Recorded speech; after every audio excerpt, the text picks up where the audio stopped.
네, 오늘 말씀은 인간의 꾀를 넘어서는 하나님의 공의와 통치다 하는 말씀으로 전하도록 하겠습니다. 사무엘 하 4장의 말씀입니다. 짧지만 또 그 안에 여러 가지 깊은 의미들이 있어서 말씀을 전할 때 잘 새겨 들으시면 감사할 것 같습니다. 지난주 우리는 사울 왕가의 실권자인 아브넬이 죽었죠. 아브넬의 죽음과 다윗이 그를 위하여 애가를 막 짓고 슬퍼하는 모습을 우리가 자세히 살펴보았습니다.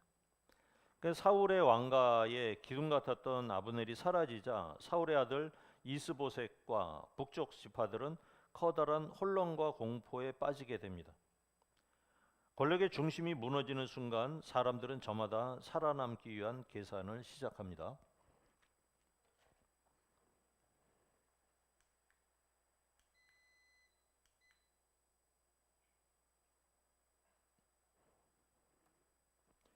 그리고 오늘 본문인 사무엘하 4장에서는 상상하기조차 힘든 또 하나의 비극이 찾아옵니다.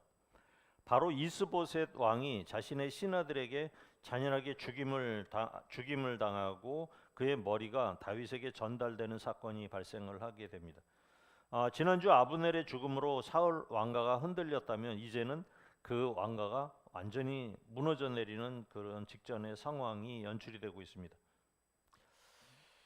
여러분, 과연 다윗은 자신을 괴롭히던 사울 왕가의 마지막 왕 이스보셋의 머리를 가져온 사람들에게 어떠한 반응을 보였을까요?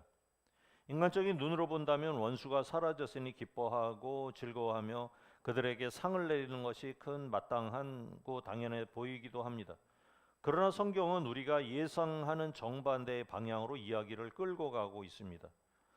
다윗은 왜 기름 부은 자뿐 아니라 기름 부음 받지 않은 이스보셋마저 그토록 철저하게 보호하려고 했을까요?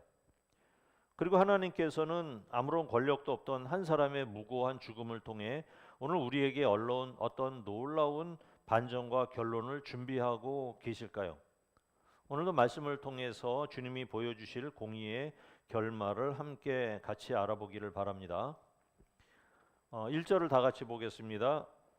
사울의 아들 이스보셋은 아브넬이 헤브론에서 죽었다 함을 듣고 손에 힘이 풀렸고 온 이스라엘이 놀라니라.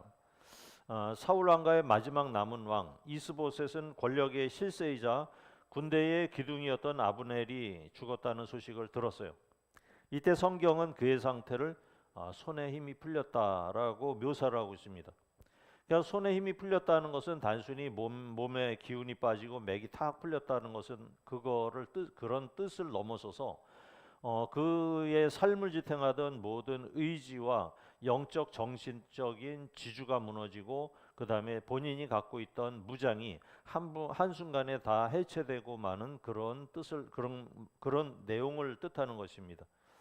그 이스보셋이 의지했던 것은 하나님이 아니라 아브넬이라는 한 인간의 권력과 군사력이었던 것이죠. 그 의지하던 사람이라는 기둥이 뿌리채 뽑혀 나가자 그는 스스로 아무것도 할 수 없는 완전히 무력한 상태로 빠지고 맙니다.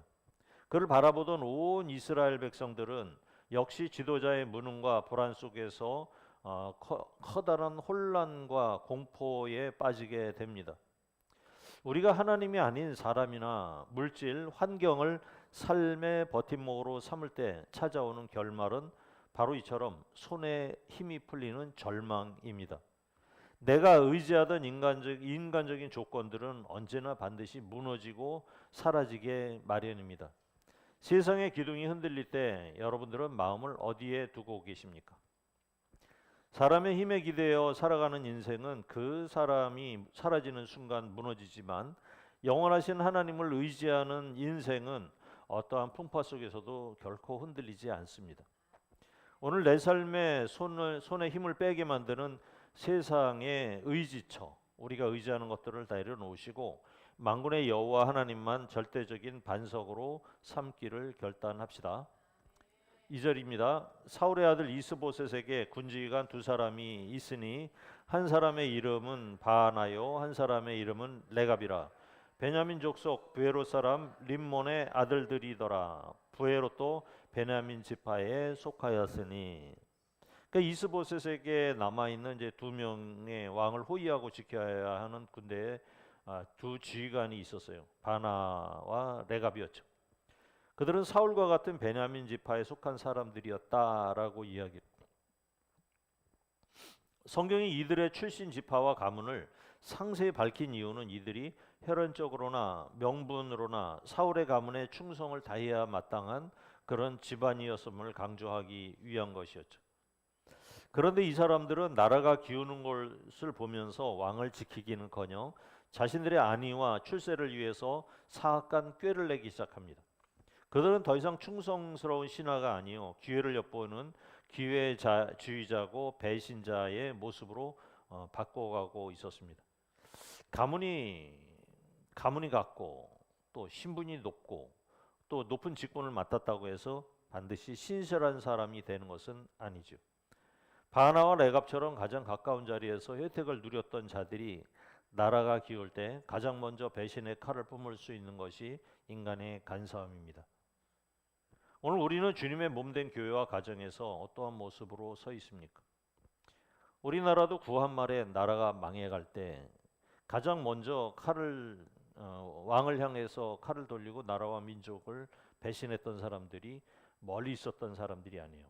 바로 측근에 있던 가장 충성스러운 신하들이었던 것이죠.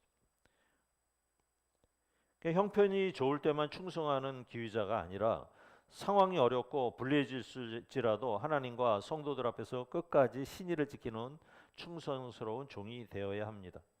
나에게 맡겨진 직분과 사명을 내 유익의 도구로 삼지 마시고 끝까지 거룩하게 내 믿음을 지켜나가시기를 바랍니다.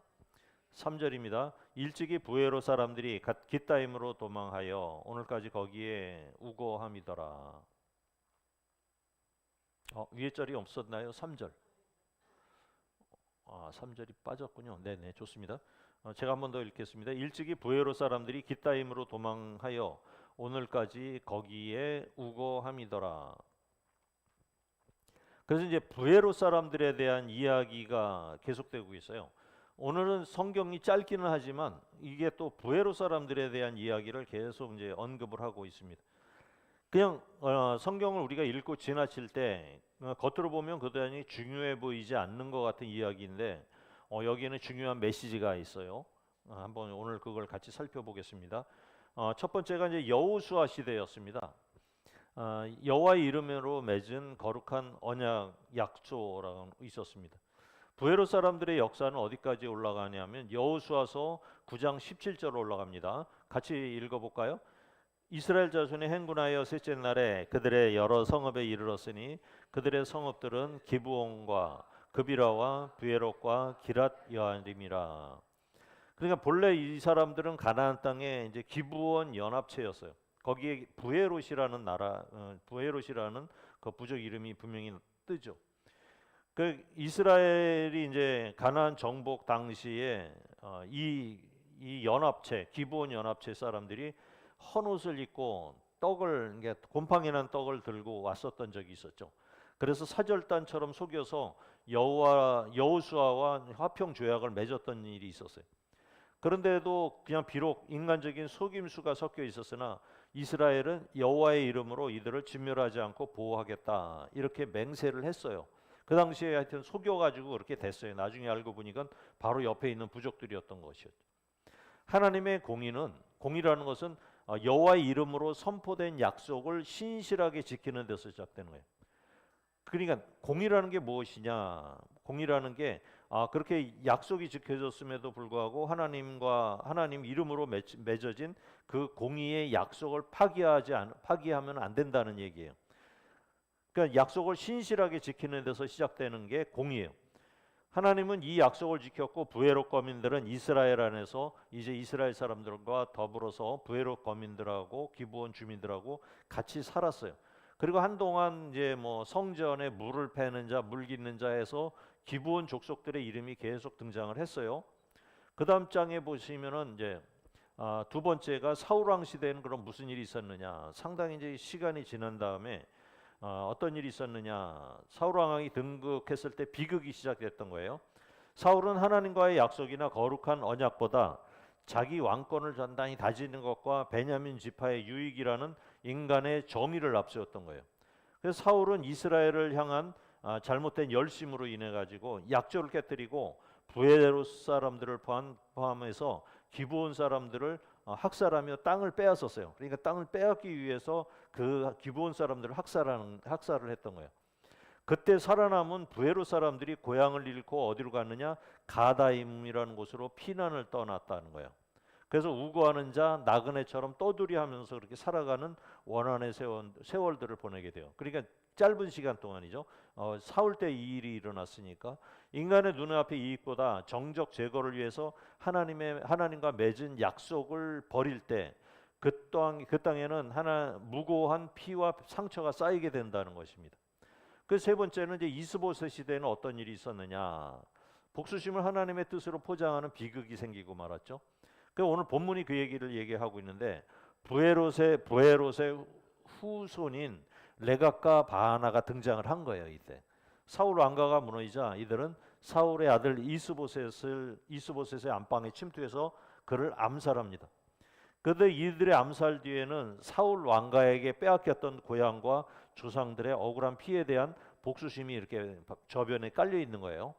피해자의 입장에서 보면 이들의 행동은 사울 왕가를 향한 정당한 복수이죠. 지연된 정의처럼 보일 수가 있어요. 원수를 갚는 것이었으니까.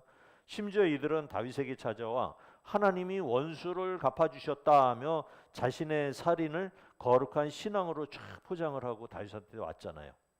그런데 우리 다윗은 어떠한 판결을 내렸습니까? 네 번째가 다윗의 판결인데 인간의 원한을 뛰어넘는 하나님의 공의의 얘기를 하고 있어요. 근데 다윗은 이들의 이런 복수를 인정하지 않았어요. 자 봅시다. 인간적인 정의로 보면은 원수의 집안이니까 멸족해도 죽어도 싸다 이렇게 얘기를 할 수가 있어요. 주상의 원한을 갚는 것은 정당하다. 이게 이제 우리 인간들의 태도죠. 근데 하나님의 공의는 어떤 것이었습니까? 아무리 원한이 있어도 아무 죄 없는 침상에서 잠자는 의인을 비열하게 암살한 죄, 피 흘린 죄를 결코 정당화할 수 없다는 그런 생각이었던 거예요. 그러니까 다윗은 인간의 복수심이 하나님의 정의로 위장되는 것을 단호히 거부했던 것이에요. 악을 악으로 갚고 사리사욕을 위해 무고한 피를 흘리는 것은 하나님의 방법이 아니기 때문이죠. 다윗은 이들을 엄히 처단함으로써 사울 시대부터 이어져 온 폭력과 복수의 사슬을 하나님의 공의로 잘라내버린 거예요. 근데 이것만으로 끝난 일이냐? 이제 우리가 사무엘하 21장에 가면 이야기가 나오는데 그때 가서 기억을 해주시면 좋아요. 그 나라의 전체 3년 동안의 기근이 들었어. 기근이 들었는데 이게 무슨 연고인고 하고 물어보니까 이 기브온 사람들이 원한을 갖고 있어서 그것이 나왔다. 이런 얘기가 이제 된 거예요. 그 원한이 그렇게 이제 얘기가 됐었는데 3년 가뭄이 기브온 사람들의 그때 억울한 죽음에 의해서 이것이 생겼다라고 하는데 성경은 그렇게 얘기하라는 게 아니라 인간의 원한이 해결되지 않아서 그렇게 된 일은 아니다 이 얘기를 지금 하고 있는 거예요. 꼭 그 얘기가 아니다라는 거예요. 그것은 사울 왕이 이스라엘이라는 국가 이름으로 기브온 족속하고 언약을 맺었잖아요. 하나님 이름으로 하나님의 언약을 깨뜨린 죄에 대한 하나님의 심판이다 이렇게 얘기를 하는 거예요. 그러니까 원한이 사무쳐서 이렇게 3년 기근이 든 게 아니라 하나님 언약을 깨뜨린 죄에 대한 하나님의 심판으로 그게 왔다는 그런 개념을 갖고 있는 거예요. 다윗은. 그러니까 죄의 책임이 누구에게 있는가? 사무엘 4장에서 다윗의 암살자들을 처단한 것은 개인적인 악행에 대한 하나님의 공의로운 심판이었습니다. 그러나 그것은 사울 왕이 국가적으로 저지른 언약 파기의 죄가 해결이 된 건 아니에요. 그러니까 이게 이해가 되시죠? 이스보셋의 머리를 가져온 사람들을 죽인 것은 꼭 그렇게 공의로운 심판이었기도 했지만 그게 끝나지 않고 후대에 또 이런 일이 생긴 것은 하나님과의 언약을 깨뜨린 문제가 해결된 게 아니었기 때문이었다라는 얘기를 한 번 더 하는 거예요. 그러니까 죄에 대해서 국가적으로 그다음에 우리가 신학적으로 이 문제가 여전히 남아 있고 하나님은 가뭄을 통해서 그 죄의 문제를 후대에 가지고 만 년이 지난 다음에 그것을 막 공론화시키셨던 거예요. 언약의 회복 관점에서 보게 되면 이래요. 다윗은 기브온 사람들의 요구를 들어준 것은 인간적인 보복을 승인한 게 아니라 깨어진 언약을 회복하고 무고하게 흘린 피해 값을 치르기 위한 그런 결단이었다. 그래서 사무엘하 2장 17절에는 다윗이 이런 얘기를 해요. 기브온 사람들이 억울하게 죽었는데 하늘에서 비가 안 내려. 그리고 그 원인이 기브온 사람들의 억울함 때문이야. 근데 다윗은 얘기하기를 뭐라고 얘기하느냐? 21장 3절에 보니까 내가 어떻게 속죄하여야 되겠느냐라는 얘기를 해요. 그러니까 다윗의 개념으로는 이 속죄의 개념을 갖고 있었던 거예요.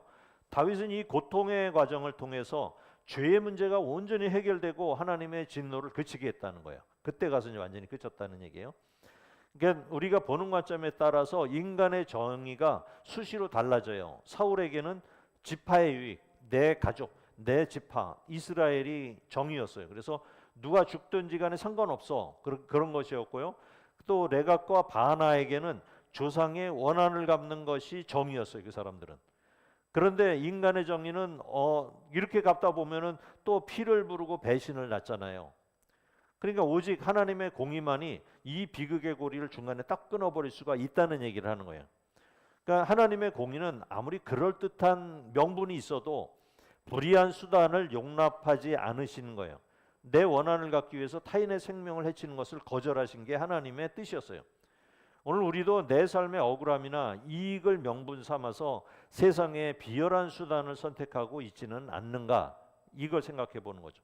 내가 세운 정의를 내려놓고 어떠한 상황에서도 하나님의 말씀과 정직함이라는 하나님의 공의 위에 바로 서는 거룩한 성도가 되셔야 한다는 그런 얘기를 하고 있는 거예요. 다윗은 4절을 봅시다. 사울의 아들 요나단에게 다리 저는 아들 하나가 있었으니 이름은 무비보셋이라.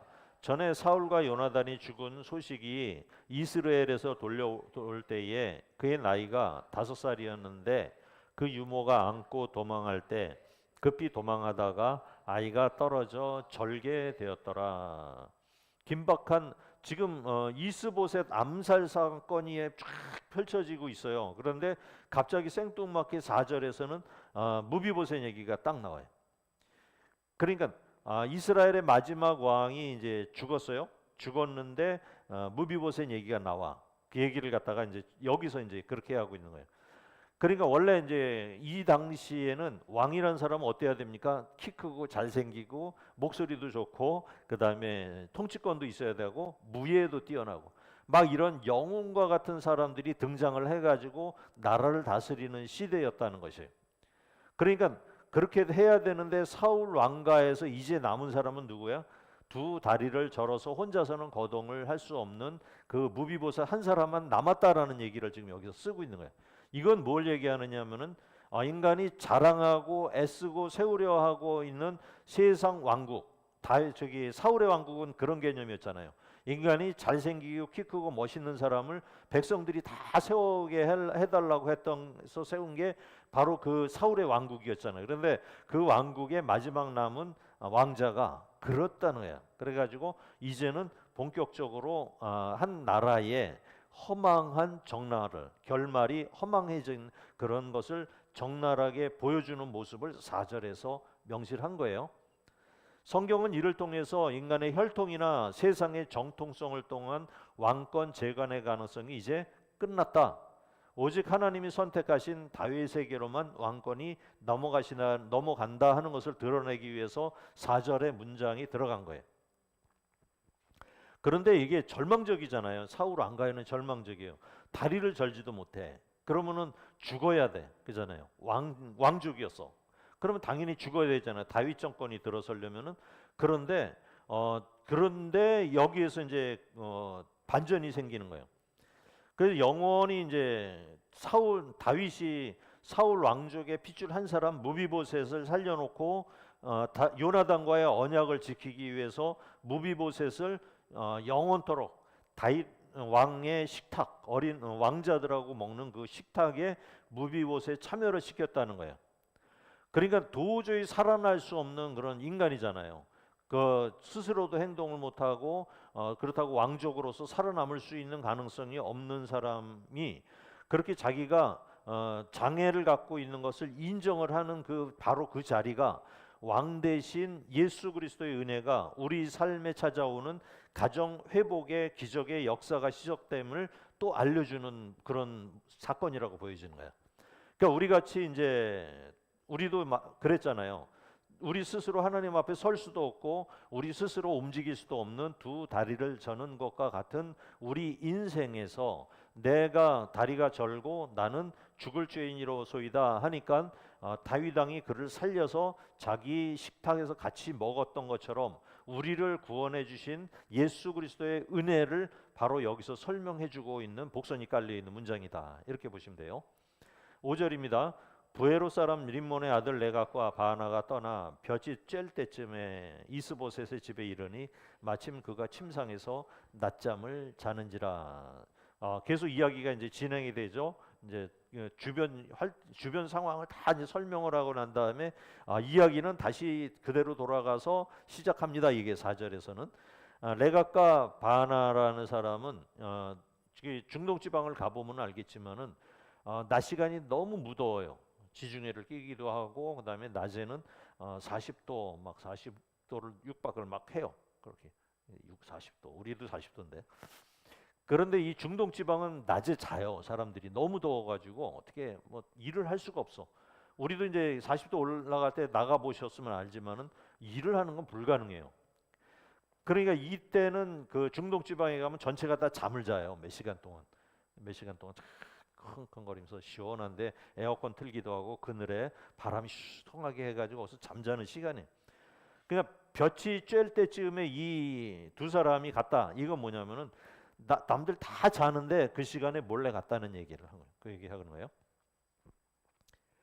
그 궁에 침투한 거예요. 볕이 막 내리 쨍쨍 찌고 사람들은 다 엎어져 비몽사몽하고 잠자고 있는데 이스보셋은 나라를 위기에 근데 이스보셋은 뭘 하고 있었느냐? 침상에서 낮잠을 자고 있었다는 거예요. 그러니까 이 나라는 거 아예 다 망해가고 있었고 기회가 되면은 그 남쪽 나라 사람들이 와서 쳐들어올 텐데 무장해제하고 벌러덩 넣어가지고 잠을 자고 있었다는 거예요. 그러니까 지도자 자격이 없는 것을 얘기하는 거예요. 방심하고 무감각한 그런 악한 자들에게 너무나 손쉬운 기회를 제공하게 말아버리는 거죠. 이게 말도 안 되는 상황이 연출이 된 거예요. 자기가 왕이잖아. 왕이면은 혹시 그런 일을 대비해서 군사를 세우고 자기는 조용한 데로 또 가고 막 이랬어야 되잖아요. 그 방심하는 이게 이런 사람이 지도자라니까 이게 어이가 없어진 거예요. 그러니까 철부지 같이 정신없는 사람 같이 낮잠을 자면서 경계심을 풀었듯이 우리도 마찬가지죠. 우리가 항상 살아가시면서 영적으로 졸고 있거나 또 방심을 할 때는 누가 쳐들어옵니까? 사탄이 이렇게 틈타게 돼 있어요. 그래서 자꾸 툭툭툭툭 건드려요. 그래서 화딱지가 나게 하고 막 억울한 생각이 막 들게 하고 별거 아닌데 괜히 우울하고 막 이래. 이런 게 사탄의 공격이죠. 우리나라도 40도가 됐으니까 이제 낮 시간 동안에는 몇 시간 자는 게 좋을 것 같아요. 그죠? 회사에서도 그냥 아예 불 끄고 한 두세 시간 잠자는 시간 줘버리는 거야. 낮에 일하지 마. 이렇게. 그렇게 하면 좋겠어요. 그럼 퇴근을 그럼 두세 시간 더 늦게 해야 되잖아요. 그런 얘기할 수 있잖아요. 그런데 그렇지 않은 나라가 있더라고요.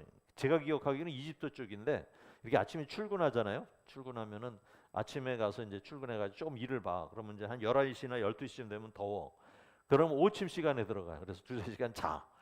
그러면은 이제 일을 못했으니까 나머지를 뒤에 이어서 해야 되는데 오후에 조금 이제 헤드가 어느어느해지면은 이제 한 4시쯤 될 거 아닙니까? 서너 시쯤 되면은 그때서 부시시 일어나 가지고 2시간 일하고 그냥 퇴근해요. 총 8시간을 채워버리는 거야, 이 사람은.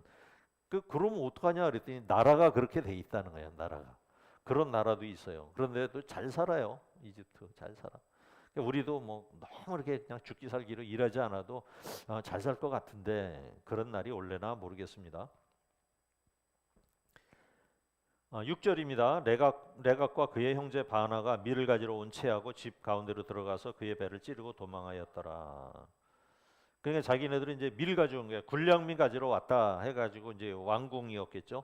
왕궁으로 다 들어와서 이렇게 가지러 왔어요. 그래서 속였으니까 그 이제 뭐 경계병들이나 그런 그 파수꾼들이 전부 다 이제 다 무난히 그냥 통과를 했겠죠.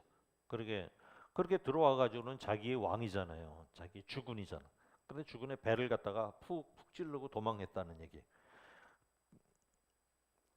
이게 가까이 해야 될 장수들이 이게 명분과 속임수로 뭐 왕을 죽여버린 거예요. 잔인하기도 하고 비열하기도 하고 하는 행동을 쭉 보면은 굉장히 비열해요. 그러니까 죄라는 게 이렇게 거짓된 겉모습을 쓰고 이제 우리들한테 접근을 해요. 어떨 때는 합리적이야. 저 죄가 굉장히 합리적이야. 미를 가져오는 것처럼 정당해 보여. 그냥 당연한 일처럼 보이는데, 근데 그 실상의 죄라는 것을 우리가 잘 받아들이게 되면은 우리 영혼이 죽고요. 배신하는 칼날을 품고 있다는 거예요. 그 안에는. 그러니까 우리를 언젠가 무너뜨리려고 한다는 거예요. 세상의 유혹도 마찬가지죠. 우리에게 유익을 줄 것처럼 매혹적인 모습으로 다가오지만 결국 우리의 영혼과 우리의 가정을 파괴하게 만듭니다. 겉과 속이 다른 외식과 거짓을 경계하다 하라 하는 것이죠. 7절을 보겠습니다. 그들이 집에 들어가니 이스보셋이 침실에서 침상 위에 누워 있는지라 그를 쳐 죽이고 목을 베어 그의 머리를 가지고 밤새도록 아라바 길로 가. 악인들이 좀 비열한 일을 갖다가 또 얘기를 해요. 처음에 어딜 찔렀죠? 배를 찔렀는데 그 다음에 이제 잠깐 나갔다가 온 것 같아. 그러면서 좀 더 범죄를 소상하게 설명을 해요. 그럼 배를 찔려서 피가 막 흐르면서 죽어가는 이스보셋을 확인 사살하듯이 어떻게 해요? 그를 쳐 죽였다는 거야. 쳐 죽여. 중간에 나오죠. 그냥 뭘 때렸는지 하여튼 쳐서 죽였다는 거야. 찔러 놓고 안 죽었네 그러고 또 쳐서 죽였나 봐요. 확진 사살을 하고 에이 이것도 안 되겠다 해서 목을 싹싹 잘라가지고 보자기에 싸가지고 나갔다는 거예요. 그리고 어디로 갔느냐? 헤브론에 있는 다윗에게로 막 향한 거예요. 아라바 길로 갔더라. 그래서 이제 다윗에게 이 머리를 갖다 주면서 자신들이 새 왕국의 이제 1등 공신이 될 것이다. 뭐 이 정도 공을 세웠으면 그래도 귀하게 쓰이겠다. 그다음에 좋은 자리, 좋은 직분을 얻을 것이다. 이렇게 확신을 했을겠죠. 인간은 이들의 생명과 왕의 존엄성을 단지 자기 신분의 상승을 이끄는 도구로만 쓰는 거예요. 의리 같은 게 없는 거죠. 성공과 야망에 눈이 먼 인간은 어디까지 잔인해질 수가 있는가? 이 구절이 보여주는 거예요. 자신의 욕망을 위해서 다른 사람이 아프거나 말거나 그 사람이 죽거나 말거나 그런 것들은 아무렇지 않게 이용하는 세상의 이기심이 사람들 속에는 다 있다는 거예요. 그러니까 밤새도록 아라바길로 달렸을 이들의 발걸음은 승리했다. 나는 성공했다. 이제 막 이렇게 달려갔어요. 그런데 이건 사실은 자신들의 멸망을 향해 달려가는 비극의 발걸음이 된 것이죠. 그러니까 목적이 아무리 그럴듯해도 수단이 불이하다면은 그것은 하나님 앞에는 가증한 죄일 뿐이라는 거예요. 내 성공을 위해서 누군가를 짓밟거나 이용하려 했던 이기적인 마음을 회개하고 과정까지도 하나님 보시기에 정결한 삶을 살아가야 할 것입니다. 8절입니다.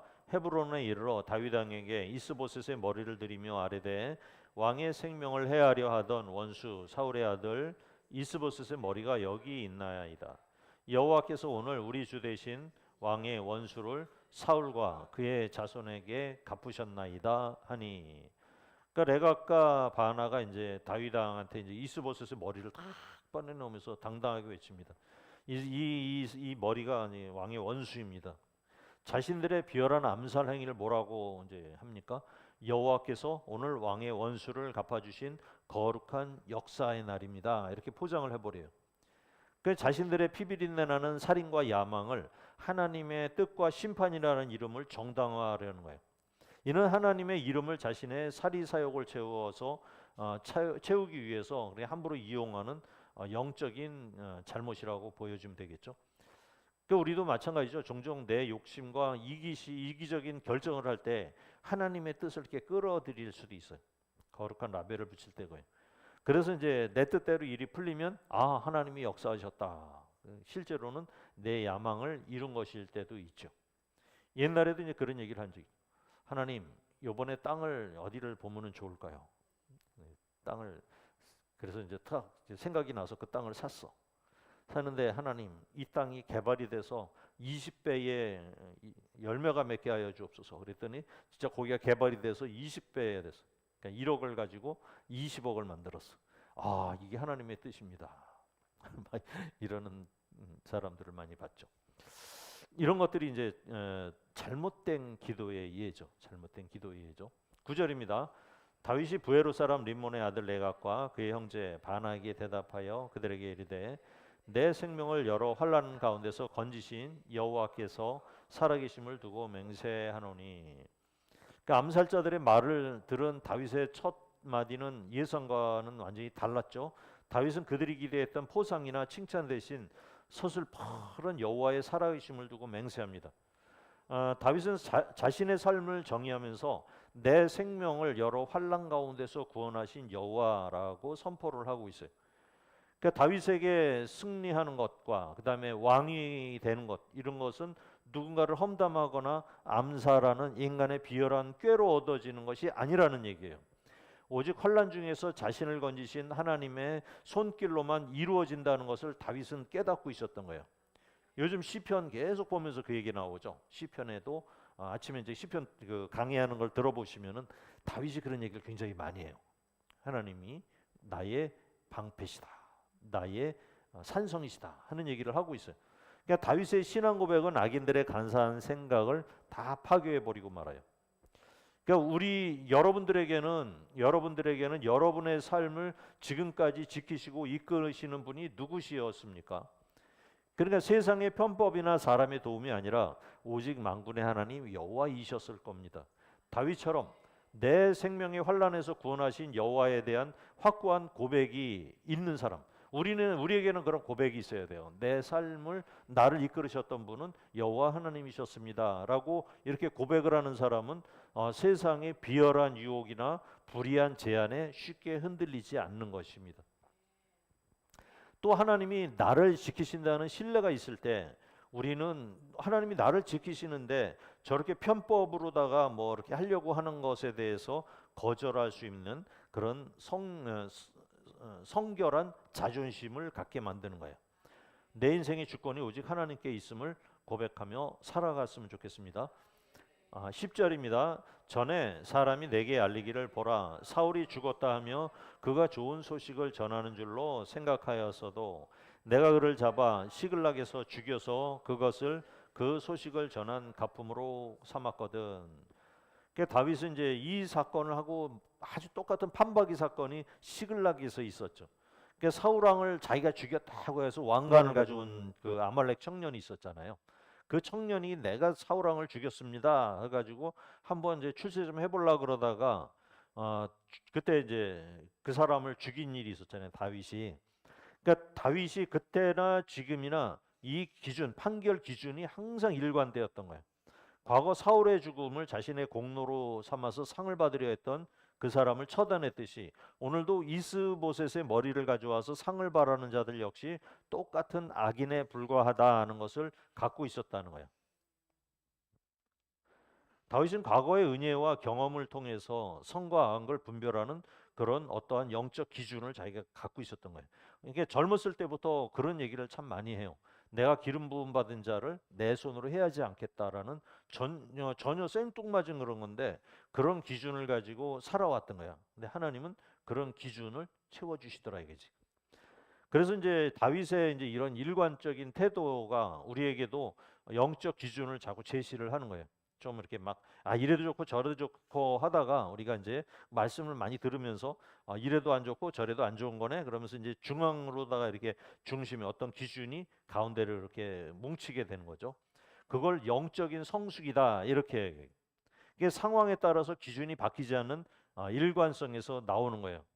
내게 유리하다고 해서 불의를 눈감아주고 내게 불리하다고 해서 정의를 버리는 것이 우리 성도의 삶이 아니다라는 얘기를 하고 있어요. 그러니까 이전에 하나님을 거절했던 죄였다면 지금도 거절해야 된다 이런 것이죠. 11절입니다. 하물며 악인이 의인을 그의 집 침상에서 죽인 것이겠느냐. 그런즉 내가 악인의 피 흘린 죄를 너희에게 갚아서 너희를 이 땅에서 없이 하지 아니하겠느냐 하고. 그러니까 이스보셋을 의인이라고 얘기를 했어요. 근데 의인인데 사실 의인은 아니죠. 그런데 이제 오늘 성경은 이 얘기를 합니다.